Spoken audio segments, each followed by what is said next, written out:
ധനുഷ് സംവിധായകനും നായകനുമായി എത്തുന്ന ചിത്രം റയാന്റെ വിശേഷങ്ങളാണ് ഡേ ടു ഡേ ടോക്സ് ഇന്ന് നിങ്ങളുമായി ഷെയർ ചെയ്യുന്നത്. ആക്ഷൻ ത്രില്ലർ സിനിമകൾ എന്നും പ്രേക്ഷകർക്ക് പ്രിയപ്പെട്ടതാണ്. ഒരു നടൻ എന്ന നിലയിൽ അദ്ദേഹത്തിന്റെ 50ാമത്തെ ചിത്രവും സംവിധായകനാകുന്ന രണ്ടാമത്തെ ചിത്രവുമാണ് റയാൻ. സൺ പിക്ചേഴ്സ് ആണ് ചിത്രത്തിന്റെ നിർമ്മാണം. പഴയ ധനുഷ് ചിത്രങ്ങളിൽ നിന്നും വ്യത്യസ്തമായ ആക്ഷൻ സീക്വൻസുകൾ റയാനിൽ കാണാം. പീറ്റർ റെയിനാണ് ചിത്രത്തിന്റെ ആക്ഷൻ കൊറിയോഗ്രാഫർ. പ്രഭുദേവയുടെ കൊറിയോഗ്രാഫിക്കൊപ്പം AR റഹ്മാന്റെ സംഗീതവും ചിത്രത്തെ വേറിട്ടതാക്കുന്നു. അസുരൻ മൂവിക്ക് ശേഷം അതിനു സിമിലറായ മറ്റൊരു കഥാപാത്രത്തെയാണ് ധനുഷ് ഇവിടെ അവതരിപ്പിച്ചിരിക്കുന്നത്.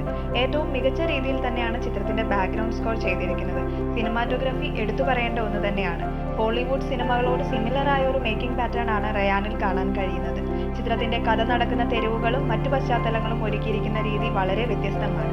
വയലൻസ് തന്നെയാണ് ചിത്രത്തിന്റെ പ്രമേയം. മലയാളത്തിൽ നിന്ന് കാളിദാസ് ജയറാമും അപർണ ബാലമുരളിയും ചിത്രത്തിൽ മികച്ച കഥാപാത്രങ്ങളെയാണ് അവതരിപ്പിച്ചിട്ടുള്ളത്. ഈ അടുത്ത കാലത്ത് വന്ന സിനിമകളിൽ AR റഹ്മാൻ മ്യൂസിക്കൽ ഏറ്റവും മികച്ചത് റയാനിലേത് എന്ന് തന്നെ വേണമെങ്കിൽ പറയാം. റയാൻ നിങ്ങൾ തിയേറ്ററിൽ പോയി കണ്ടവരാണെങ്കിൽ തീർച്ചയായും നിങ്ങളുടെ അഭിപ്രായങ്ങൾ കമന്റ് ബോക്സിൽ അറിയിക്കും.